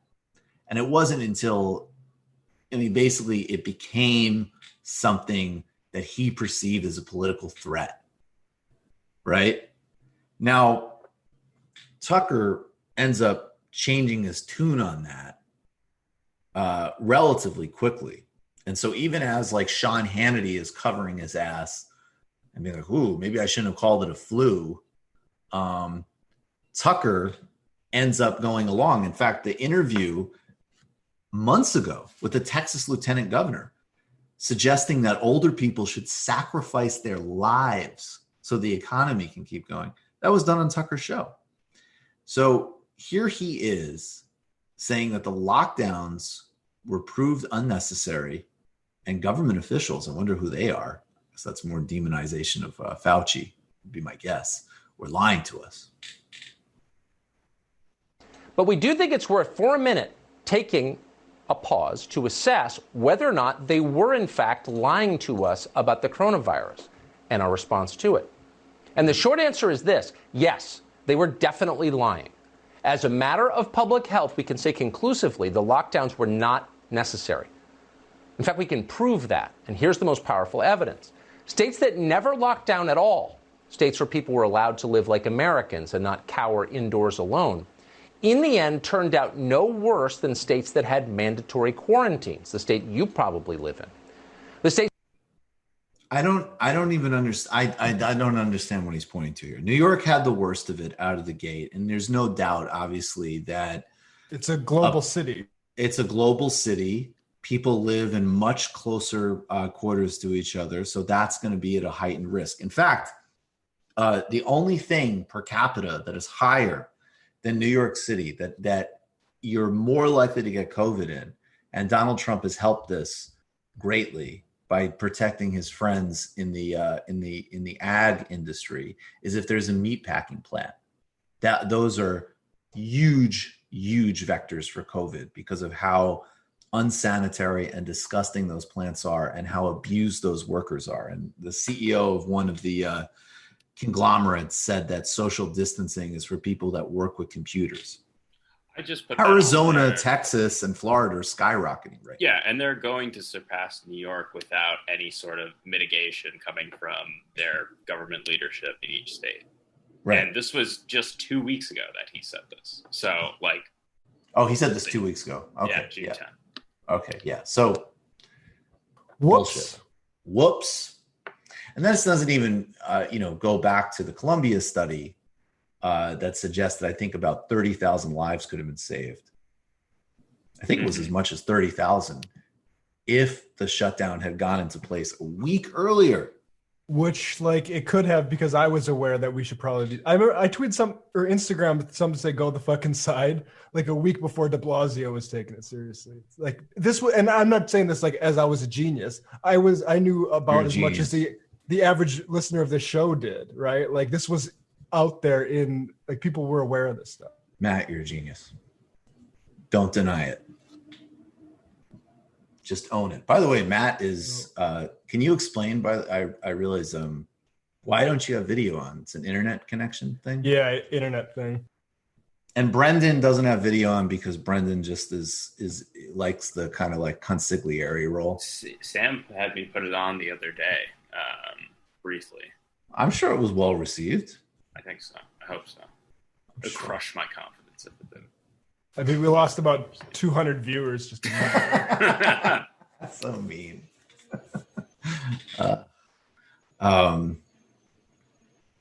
I can't take jokes like that. I'm too sensitive. All right, let's play. All right, let's have a little bit more fun before we wrap up, because I do realize, and the complaints that the fun halves are not necessarily fun in this time are valid. So we're doing our best. Let's draw from a well. Did you guys play that Dave Rubin clip where he was just like, I just don't know, like the liberals and people just, you can't say anything, and we're going to need to have a war with China. No, I didn't see that. Did he like have some clip where he was actually like, no, like he's trying to get on like the Falun Gong train or something? The most recent Dave Where's Rubin my clip Falun Gong money? That's good money. That's good money. I mean, he needs revenue streams. Honestly, I could do a YouTube commercial where I go, look at this. It's the Epoch Times. Did you know that China has a secret weapons depot in Greenwich Village? You heard him talk about how a lot of his my lefty pals, they don't like to come around here anymore. I think it's just because they're in protection mode. Their brains are in protection mode. But really, it's like, Dave, are you talking about the Weinsteins? Because like one of the brothers just took your entire show and is just doing it slightly less stupidly. Yeah, I with I don't think he's in protection mode. I think he's doing running with just this a football now. non-embarrassing version of your shit. Like, and you're mitigated to the blaze, and everyone thinks you're a joke. Like that's why it's. It's like, Dave. This all started when Quillette. We all agreed that you were a fucking moron. Yeah, embarrassing all of us. Remember when you're an had that incompetent. meltdown? Yeah. So we kept appearing on your show to just leech your audience for a couple of years, but now, frankly, we've got all the bumps from your audience that we care to get. So scurry on over to the blaze and talk about constitutional conservatism. Yeah, and have Glenn Beck tell you to your face that he has not watched your show or not read your book. No, I haven't. That Glenn Beck is just like, hey man, I've got a lot of shit going on. Trying to get back to, I had a couple of years where I was pretending. Now I've got to get back to the chalkboard Soros things. I don't have time for it. Let me guess. Liberals are bad. Yeah, I mean, right. he's so stupid that he named a book like "Don't Burn This Book," with the very real possibility, which has come through, that nobody would actually burn it. No one would care. It's like, if you want it to be burned, Dave, you're gonna have to burn it yourself, buddy. All right, here he is.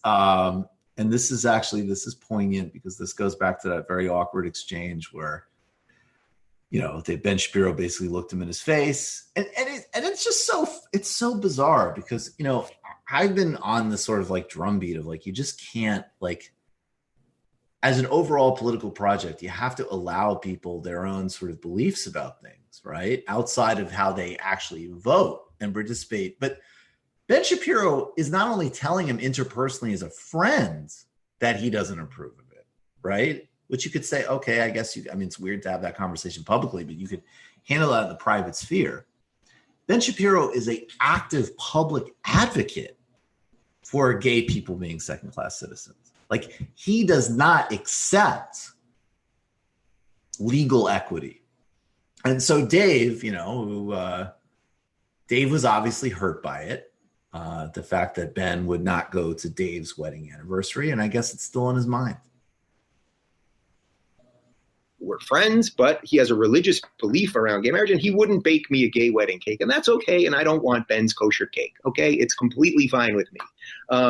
Does that difference of opinion create a situation that Ben will never be my true best friend in life? Yeah.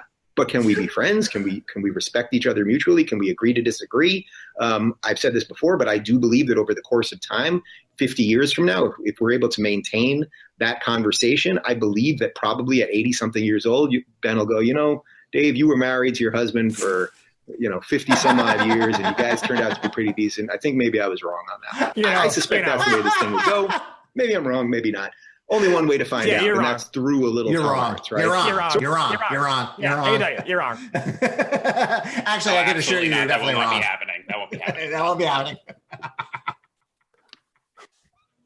Oh my God. And it's so weird because the way Dave Rubin is incredible, because in this story, you're sympathizing with Ben Shapiro because you're just picturing Ben at 80-something years old, just being like, I've put in decades of doing embarrassing trash and, polluting the public culture. And now I just want to I just, as long as there's no trans players, I just want to watch baseball with my family. Dave keeps coming around to see if I finally approve, and I don't.